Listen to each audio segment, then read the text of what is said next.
were given from some being or some creator or some other power, whatever they went and taught. But Sakyamuni discovered himself through his own effort.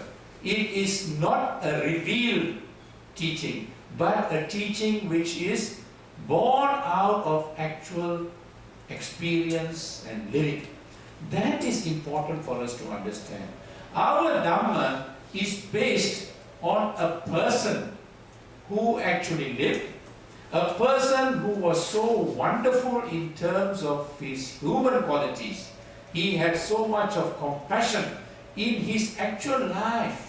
He went out to find the path to Sukha out of compassion for all of his loved ones and all of humankind. That is the reason why he went. So the role model that we have in Sakyamuni is a fantastic role model. This role model that we have as our teacher is a fantastic role model, which we can feel proud. We can feel confident because it is not an imagined person. And whatever that he taught was based on actual reality, basis on the truth, not an imagined or somebody else come and tell you what it is. This is the reality of life, this is the reality of the world, this is the reality of nature. Based on reality of nature, Sakyamuni has given us the teachings. So we can find great deal of confidence because we are dealing with actual truth, the real truth. So that is the other aspect of our civilization and culture that we must have in our mind and in our heart. If we have this confidence, if we have this belief, if we have this Shraddha, this faith, nothing can shake us. Nothing can frighten us. Nothing can be difficult for us. Nothing can be impossible. If Sakyamuni was able to go through all of these obstacles, all of these difficulties and succeed, what we face is nothing. Our children have to pass exam is nothing. We want to pass exams is nothing. We want to become a manager is nothing.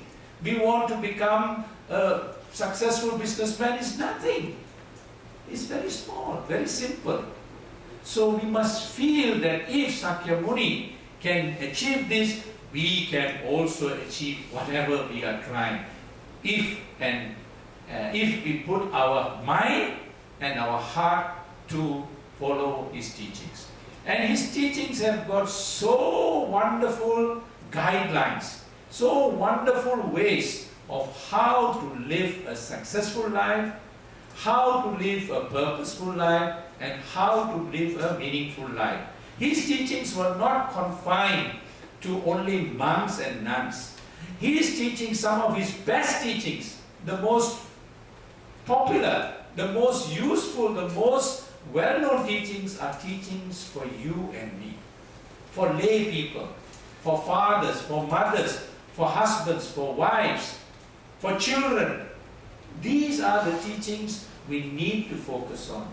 In terms of his teachings, there is so much in terms of culture and tradition that we can draw and put it into practice in our own life. It was there in our civilization during the Sung and Tang dynasty, when Buddhism was so much entrenched in China. It gave rise to a wonderful golden age of Chinese culture in terms of creativity, in terms of art, in terms of painting, song, literature. The most wonderful period of Chinese history is the Sung and Tang dynasty. And the reason is because this was the golden age of Buddhism in China. So if we can get inspiration from historical fact of our culture and our tradition, historical fact of the teachings of the Buddha, of Sakyamuni, historical fact of his personality, that instead of creating a kingdom which was vast as an empire, but he created a kingdom which was vast in terms of righteousness, the right way of living and the right way to bring up our own personal development, the happiness, well-being of ourselves and all of humankind. Sakyamuni Buddha never claimed himself to be God, but he was so godlike. Even people who are not Dhammaputras, Putris and Putras, they recognize, the world recognize Sakyamuni as the flower of humankind. They have not seen a personality so radiant with compassion, with kindness, with so much of love for humankind like Sakyamuni, that he is regarded as the flower of humankind. This is not just by us as Dhammaputris and Dhammaputras, but the whole world. He is regarded as the fragrance of humankind, the most beautiful personality ever known in history. That is Sakyamuni, who is our great teacher. And his disciples, the Buddha Putras and Buddha Putris and Buddha Putras, the sons and daughters of Sakyamuni.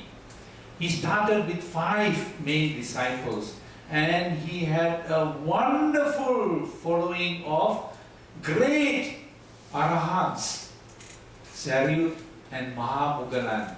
And as you go on, you have Manjusri, you have Kumara, Jiva, and so many wonderful Fasyan, all these wonderful Buddha Putris and Buddha Putras. They went to different parts of the world and spread the Dhamma.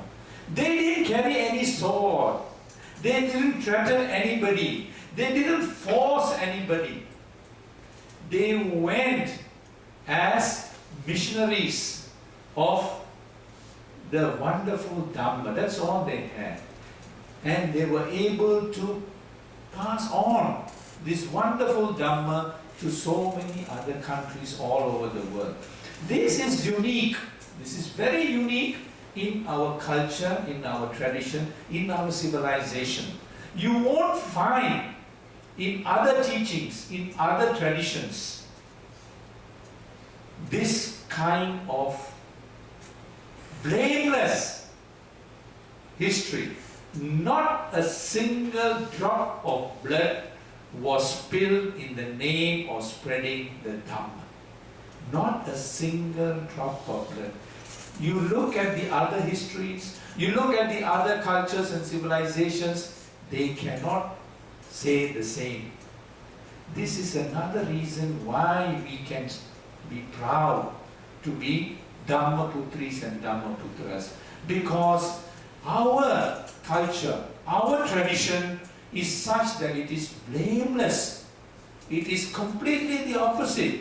We have been passing on compassion and love and kindness to the whole world, including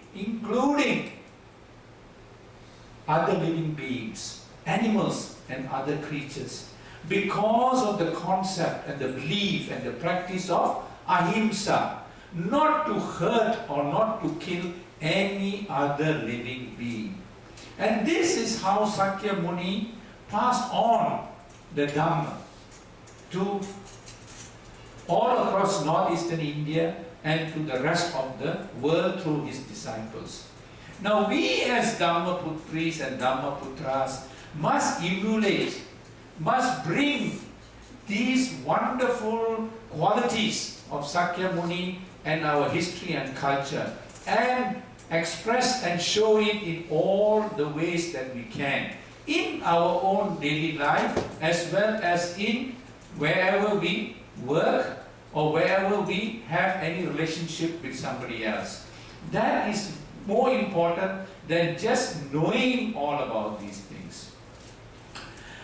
And in terms of culture, I think I will treat it later, but we need to also know that because Sakyamuni was not a god, and he never claimed to be a god, also because Sakyamuni never said that what he received was from God or from some special being or power, he had made it very clear that he is only your guide, your teacher, your example, your progress, your well-being, your success, your happiness is in your hands. It's in your hands. You are in control. You are the master of your happiness or your unhappiness. You decide whether you are going to succeed or you are not going to succeed. You are going to fail. It is all in your hands. Other teachers never gave you this freedom. No other religious leader has ever said, you are in charge of your destiny. They said, no, you must follow what I say, and if you follow what I say, don't question, don't ask, then you're okay. But Sakyamuni liberated all humankind. He gave you freedom of thought. He gave you intellectual honesty. He gave you intellectual integrity. Don't even believe what I say. Even what I say, what I teach, don't believe. Experiment, find out, inquire by yourself. Experience yourself. If you feel that it is right, follow it. He was so confident. Tell me which other leader, which other even political leader or leader of any society will allow you that. But here is a religious leader who gives you this freedom. And because of that, he also emphasized, he stressed that you must rely on yourself. Self-reliance. And develop yourself. Self-effort. And the self aspect in Buddhism is so strong that many people are envious. They don't have this freedom. In other cultures, other traditions, no such freedom. You just follow blindly. You don't even question. If you question, it will be sin. It will be the biggest sin. It is sacrilege to question. Sacrilege means you will be punished. But not so in our culture. Now you must be happy. You must feel confident. And you must feel that you are now in charge of your life and your well-being, your success and happiness, as well as that of your family, and all those near and dear to you are in their own hands. What we need to do is get that shraddha, that confidence, and follow Sakyamuni's teachings. The rest will take care of itself. So instead of promoting violence, killing, conquest, wars, Sakyamuni tried to transform the life of people. He tried to change the life of people so that they will have a much more meaningful and purposeful life. He focused on improving the human being. And a very good example of how he transformed a serial murderer, Angulimala. Many of you might know something about Angulimala, but what we need to see in the Angulimala story of how Sakyamuni was able to change him